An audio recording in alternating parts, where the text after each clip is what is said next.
A sociedade virou as costas para ele, culpando o garoto por um crime que ele nunca cometeu. Jogaram ele num buraco cheio de monstros, mas ele sobreviveu. Lá no fundo da escuridão, despertou um poder misterioso, algo que ninguém conseguia controlar. Agora, junto de outros excluídos como ele se levanta com um único objetivo: mudar esse mundo injusto que um dia os abandonou. A história começa num mundo distópico, onde uma garotinha olha triste pro seu cachorrinho de pelúcia que foi rasgado. A mãe dela, bem prática, sugere jogar o brinquedo fora. Apesar de terem acabado de comprar, a mãe acha que se costurar o bicho ele vai ficar feio. São ricos, então não tem problema nenhum comprar outro. E a menina, mesmo apegada, acaba concordando, influenciada pelas palavras da mãe. A mulher joga o brinquedo fora junto com o resto do lixo da casa. O saco de lixo passa por um sistema de ventilação e entra num caminhão de descarte, que leva tudo pro lixão no subsolo da cidade. Só que, no caminho de volta para casa, uma figura misteriosa encapuzada aparece e encara a mãe com um olhar de ódio, por tratar coisas com tanto desprezo. Pouco depois, o caminhão chega no lixão e um outro homem misterioso segue. Minutos depois, um funcionário do lugar encontra esse homem fuçando no meio dos sacos.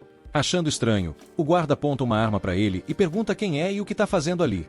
O guarda diz que houve relatos de um ladrão de lixo que estaria atrapalhando a beleza da cidade ao mexer no lixo. Suspeitando que é ele, o guarda toca o alarme, e em segundos, outros 2 funcionários aparecem para capturar o intruso. Mas o homem joga lixo neles, pega todos de surpresa, sem trocadilhos, e escapa pelos dutos de ventilação. Só que, quando está prestes a sair pela porta dos fundos, ela se fecha e os guardas disparam. O cara ativa um poder escondido, fica super rápido e desvia das balas como um ninja. Uma delas chega a arranhar ele, mas no fim, ele consegue fugir pelos esgotos. Quando tudo acalma, ele aparece numa rua vazia e finalmente fala. Diz que não é ladrão e que só fez tudo aquilo para resgatar coisas que não mereciam ser jogadas fora, inclusive o cachorrinho de pelúcia. Na manhã seguinte, os boatos sobre o tal ladrão de lixo se espalham. 2 mulheres conversam, dizendo que esse tipo de gente é uma praga para a sociedade, chamando-os de selvagens. Um homem de meia idade, com roupas sujas, claramente um excluído daquele mundo limpinho, escuta o papo mas prefere não discutir.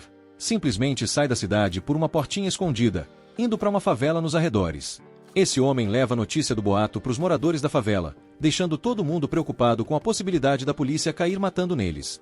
Uma garota chamada Shiva já imagina que quem causou tudo isso foi seu amigo Rudo, o garoto dos olhos vermelhos.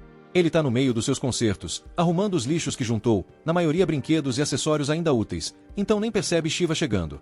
Ela se aproxima e pergunta se ele arriscou a vida de novo indo para a cidade só para pegar lixo.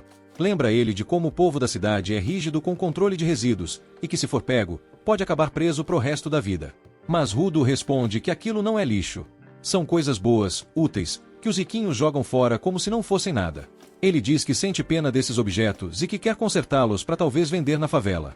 Shiva entende o que ele sente, mas ao mesmo tempo se pergunta se o amigo está apaixonado por lixo. 3 figurões da favela aparecem para zoar Rudo.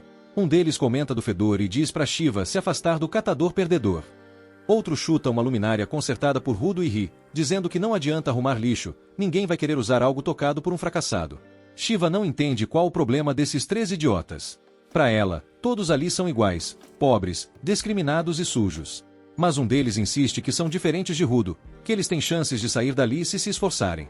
Dizem que aquela favela foi feita para abrigar descendentes de criminosos.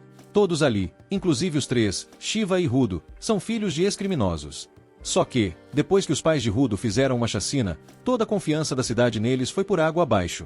Depois que os valentões vão embora, Shiva tenta animar Rudo, dizendo que ele é uma boa pessoa e ainda vai se dar bem.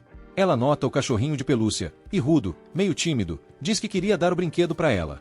Mas antes que ela possa aceitar, a mãe de Shiva aparece, manda ela se afastar de Rudo e a puxa dali. Rudo volta para casa e encontra Hector, o homem que ouviu as mulheres falando na cidade. Ele tira sarro de Rudo por não conseguir impressionar Shiva, mas logo muda de assunto e pergunta como foi a coleta de lixo da noite passada. Hector diz que Rudo não precisa passar por esse perrengue para conseguir dinheiro, afinal, ainda é só um garoto. E mesmo sem serem parentes de sangue, ele considera Rudo como família.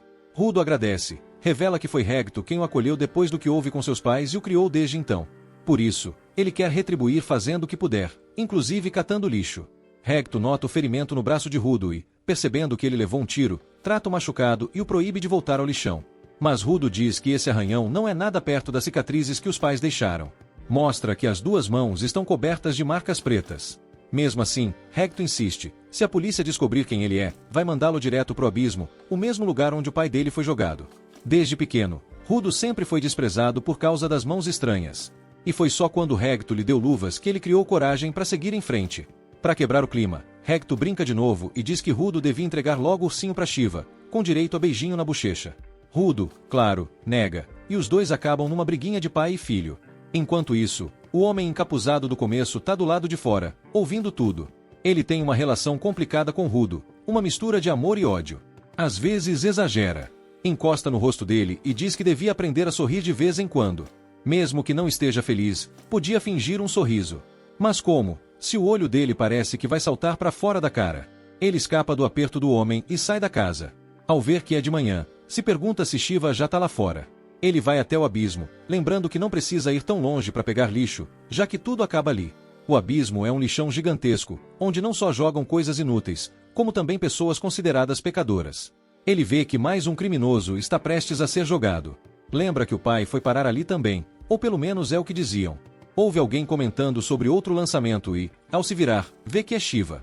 Eles trocam cumprimentos. Ela diz que é raro vê-lo por ali. Talvez seja o dia de sorte dela. Para ele, a vista dali não é grande coisa, nem a da favela, para falar a verdade. O motivo do lixão ser na beirada da cidade é bem simbólico, mostrar que se você fizer besteira, vai ser jogado ali. Por mais que tente não ver ninguém caindo, uma hora acaba vendo. De repente, Rudo sente uma dor forte e cai no chão. Ele se contorce, acha que pode ser o brinquedo dentro dele causando isso, se levanta e estica o ursinho para Shiva antes de sair correndo. No caminho, tromba com os apóstolos, 4 figuras misteriosas e nada comuns na favela. Eles não fazem nada e seguem caminho. Ele estranha a presença deles, mas continua correndo até a casa de Hecto. Lá, vê um homem tentando matá-lo. Grita, mas ninguém aparece. Ele tenta impedir, mas é jogado longe. Quando volta-se, já é tarde demais. Hecto tá caído. Ele corre até ele, desesperado. Hecto grita para ele fugir, mas Rudo se recusa a abandonar o tio. Hecto insiste, diz que Rudo precisa mudar o mundo. É o único capaz de transformar aquele lugar podre e deve sobreviver. Rudo, cheio de amor, não quer soltá-lo. Mas os apóstolos chegam e o encontram com o corpo de Hecto. Atiram para imobilizá-lo e o acusam de assassinato. Rudo implora. Diz que Hecto ainda pode ser salvo, mas os apóstolos, que se acham superiores, não se importam com a vida de gente da favela. Querem apenas um culpado. Ele tenta explicar que o assassino fugiu, mas ninguém escuta. Por ser da favela, já o consideram um monstro. Dali, Rudo é levado direto pro abismo. É irônico como tudo mudou num segundo. Ele fica pendurado, enquanto o povo fofoca sobre ele. Shiva também ouve. Falam que virou um assassino de crianças e matou o próprio cuidador. Shiva, decepcionada, lembra das esperanças que tinha nele. Ela o defendeu quando todos o acusaram. Mas agora, ela acredita que ele realmente fez aquilo. Ela deixa o ursinho cair e vai embora. Sem ninguém para dizer uma palavra boa por ele, Rudo sente um vazio enorme. Já estava condenado antes mesmo disso tudo acontecer. Agora tem um motivo para odiar o mundo. Jura que vai se vingar, mas quando?